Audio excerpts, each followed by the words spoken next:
Bienvenue au podcast Premier Visionnement. Aujourd'hui, nous parlons d'un épisode de Star Trek. Bien entendu, je vous suggère d'écouter l'émission discutée aujourd'hui avant de m'écouter, car je vais le spoiler complètement. Bonne écoute.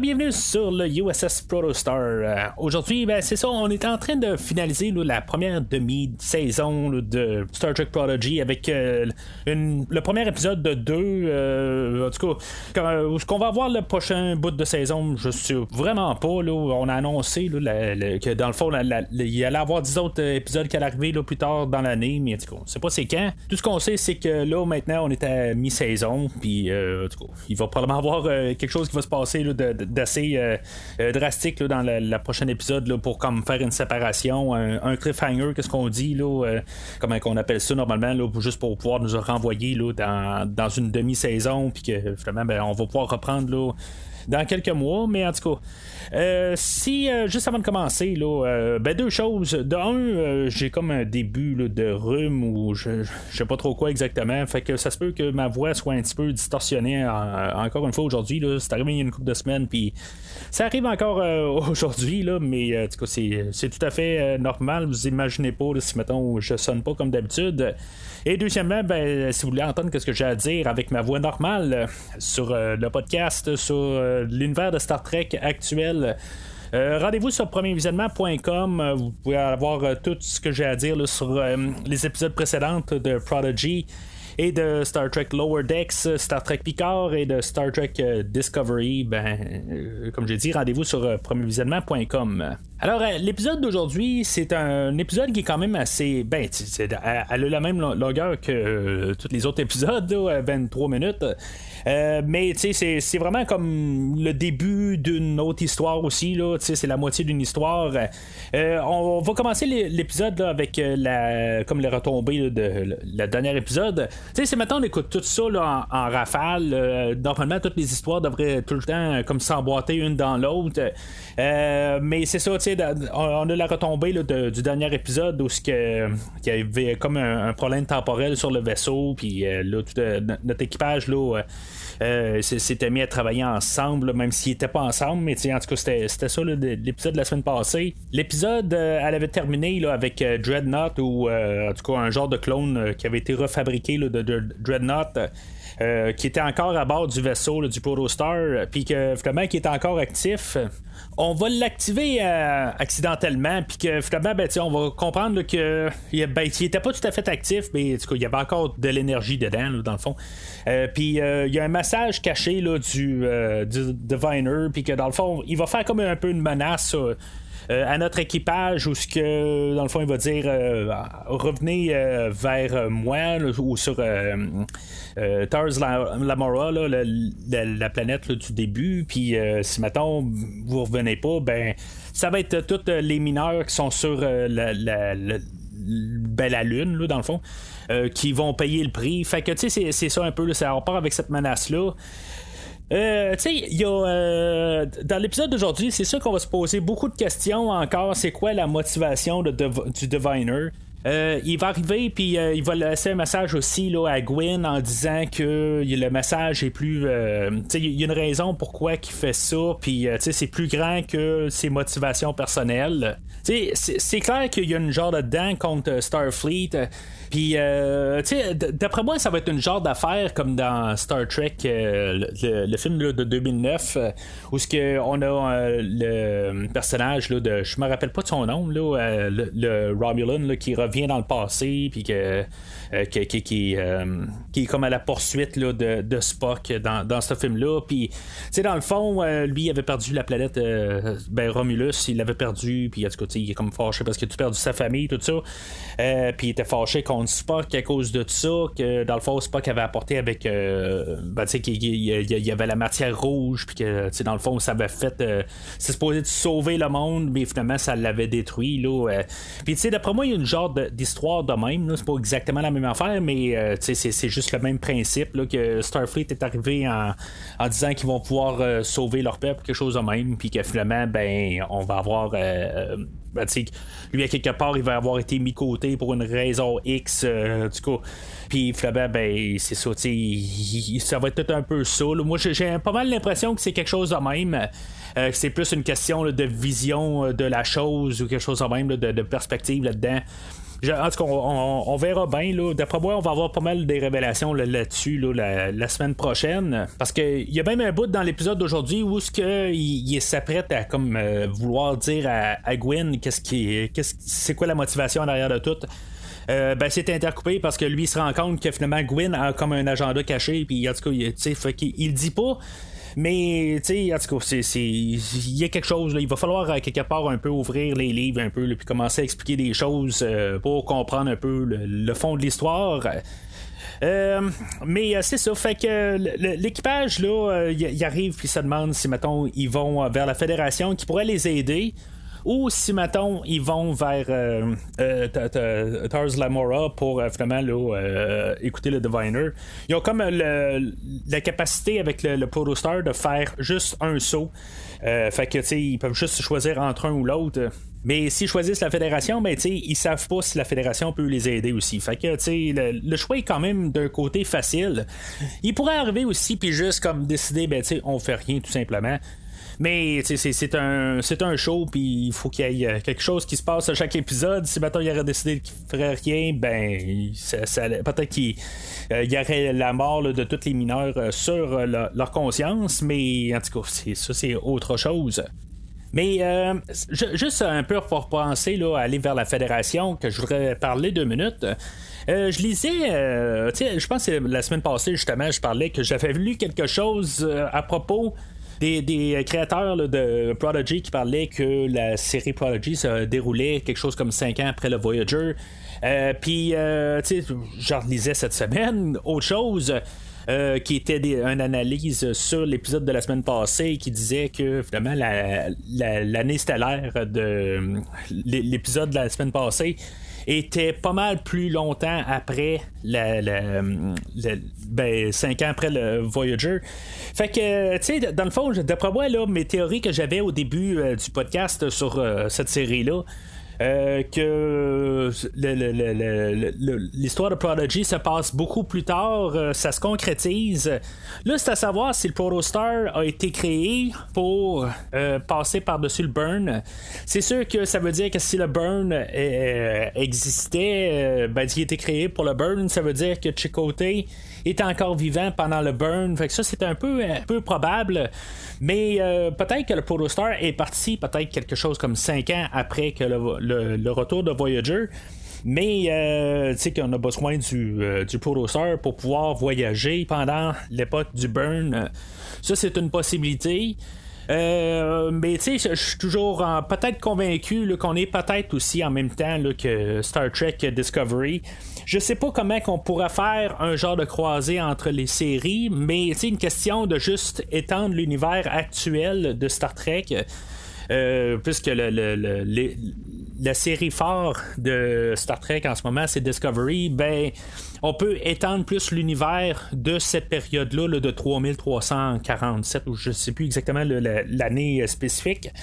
Mais je pense que c'est une manière là, de pouvoir étendre là, cet univers-là là, dans le même temps que Discovery. En tout cas, moi c'est ma théorie jusqu'à l'instant, puis rendu là, on verra là, pas mal la semaine prochaine là, qu'est-ce qu'on va pouvoir dire, puis dans le fond en savoir plus la réalité là-dessus, parce qu'ils nous ont promis que probablement qu'ils vont nous le dire d'ici la fin là, de la saison ou la mi-saison. Fait que en tout cas, ça, c'est qu'est-ce qu'ils disent, qu'est-ce qui jouent avec les mots aussi là, c'est deux choses aussi. Fait que ça, je voulais juste le dire de même. Fait que en revenant avec la Fédération, ben, si mettons ils choisiraient de retourner vers la Fédération pour finalement là, essayer de demander de l'aide à la Fédération pour pouvoir se rendre sur Tars Lamora, ben peut-être que la Fédération n'est pas en capacité de pouvoir aider notre équipe du Protostar à se rendre là, à Tars Lamora. Fait que tu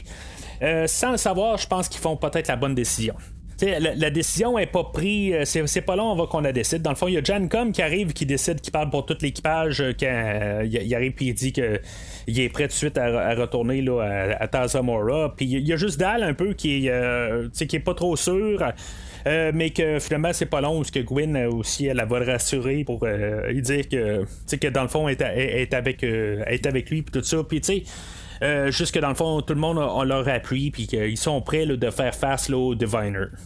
Fait que juste avant là, qu'il fasse le saut pour retourner vers Tars Lamora, il va y avoir des préparatifs dans le fond là, qui va comme nous laisser là, une idée là, qu'ils vont préparer quelque chose. On sait pas exactement c'est quoi. Est-ce qu'ils sont prêts pour la guerre ou quelque chose de même, là, mais la révélation, ça va être là, de Zero tantôt là, qui est caché dans le fond, puis qu'on va avoir déguisé Murph en Zero. Là, en tout cas, c'est ça qu'on va faire. Puis, tu sais, c'est juste un petit peu subtil, mais tu sais, quand t'es rendu à la fin de l'épisode, là, tu comprends exactement tout ce qui s'est passé. En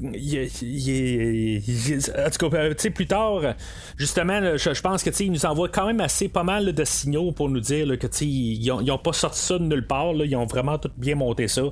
C'est juste en réécoutant l'épisode, là, on le voit tout là, aussi. Là, mais en tout cas. Fait que aussi juste avant de sauter, ben c'est là qu'il arrive puis que pour une raison quelconque, Dal arrive puis il fouille dans les garde-robes puis que il trouve les uniformes de Starfleet qui est juste blanc et gris, qui fait penser pas mal à les uniformes qu'on avait là, dans le film original là, de 1979, je crois. C'est pas exactement pareil, mais c'est très similaire là, à l'uniforme là, du Captain Kirk dans le film original. Mais en tout cas, je sais pas s'il y a un lien à faire là-dedans.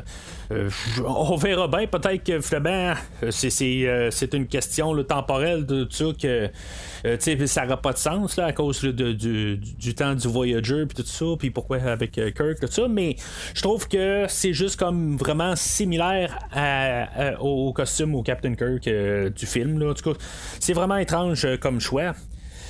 Mais en tout cas, c'est sûr qu'à quelque part, ils ont le droit de recycler leurs uniformes puis leurs couleurs. Là. C'est pour tout d'un coup, on change de couleur parce qu'on a changé de temps, tout ça, puis après ça, on ne reviendra jamais à les mêmes couleurs.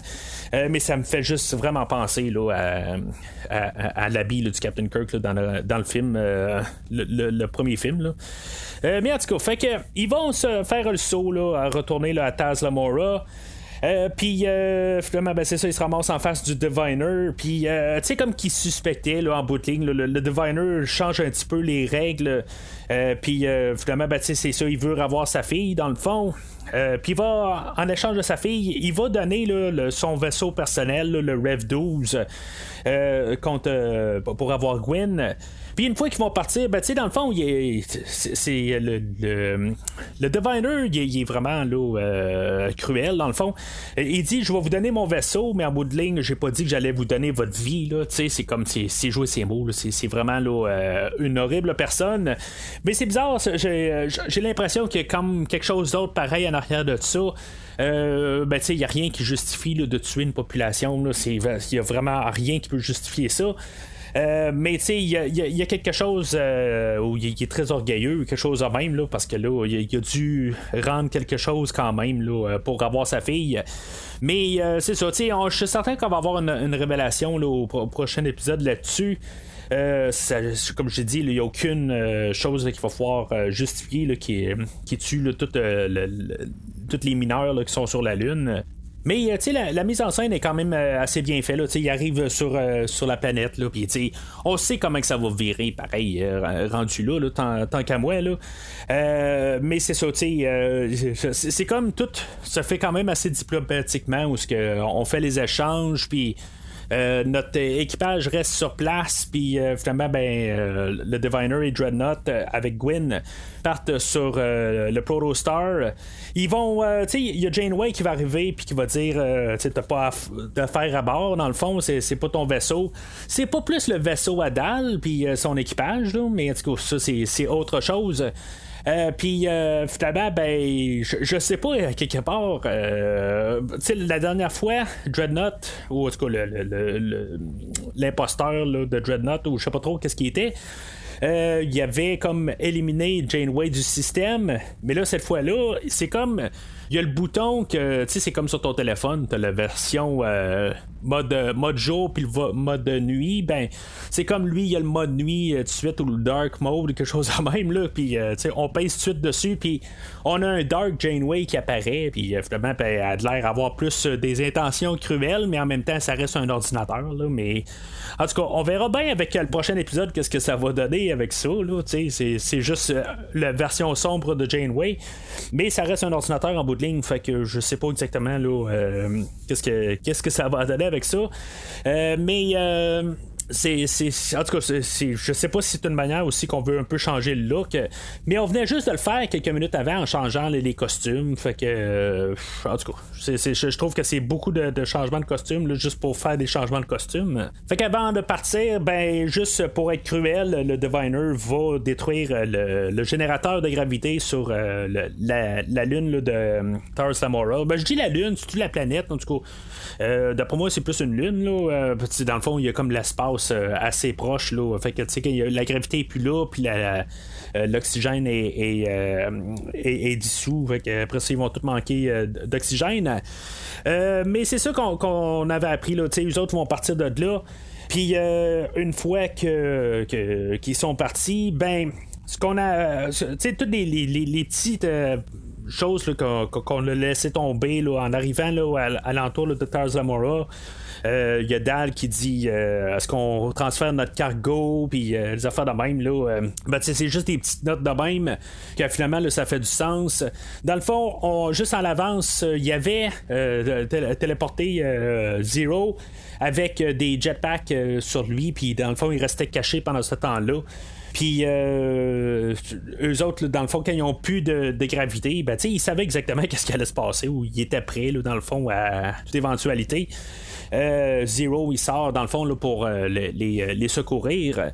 Puis l'épisode finit pas mal là. On a appris là, pendant l'épisode que Dreadnought, par lui, on a appris que le Protostar a un genre de mode régénérateur là, du Protocore assez rapide ou quelque chose de même. Là, fait que, en tout cas, c'est juste une manière là, assez rapide pour dire que l'énergie du Protostar peut se réinitialiser assez rapidement. Fait que, une fois qu'on va avoir remis là, le Protocore dans le système, je pense que ça sera pas trop long où on va pouvoir se sauver de la planète. Fait que d'après moi, on va avoir notre équipage qui va réussir à se sauver avec le Protostar, mais en tout cas, qu'est-ce qui va se passer au prochain épisode? Je sens peut-être plus une genre de cliffhanger sombre au prochain épisode là. Je vais sombre en tout cas, pas dans la mortalité, les affaires de même, mais je parle plus que notre équipage va être laissé sur Tars Lamora, je pense, avec Gwyn. Puis ou quelque chose de même. Je m'attends peut-être plus à moins une fin heureuse là, pour le prochain épisode comparativement aux la première coupure qu'on avait eue là, au 5e épisode où dans le fond notre équipage était parti avec le Protostar ailleurs puis loin du Diviner. Ben je sens que ça va être un peu la même affaire, mais que notre équipage va être plus laissé là, tout seul puis il saura pas quoi faire à quelque part.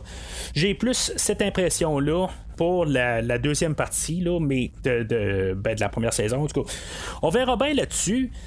Fait que ça, en tout cas, on verra bien qu'est-ce qui va se passer là, la semaine prochaine. C'est comme un épisode là, qui est comme vraiment trop coupé raide, puis dans le fond on sait pas où qu'on s'en va, puis je vais probablement réécouter cet épisode là aujourd'hui avec la nouvelle épisode pour être mieux embarqué dedans puis pour mieux comprendre là, la totalité, parce que l'épisode aujourd'hui juste par elle-même elle se tient pas vraiment.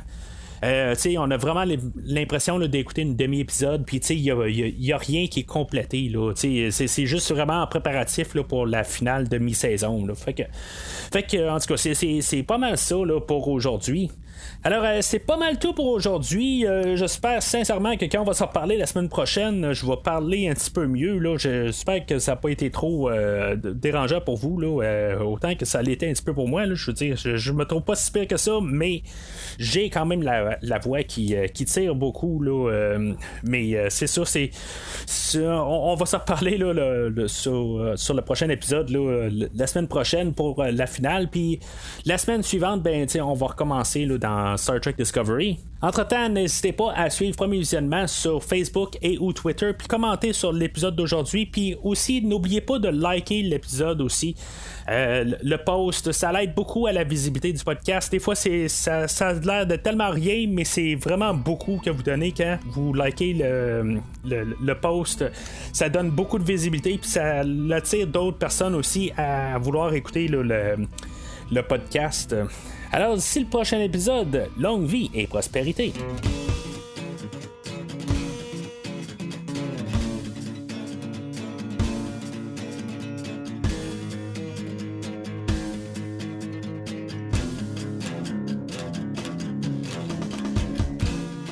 Merci d'avoir écouté cet épisode de Premier Visionnement.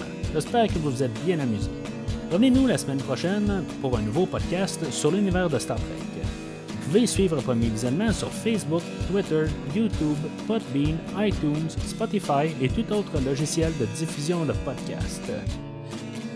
Merci de votre support et à la semaine prochaine.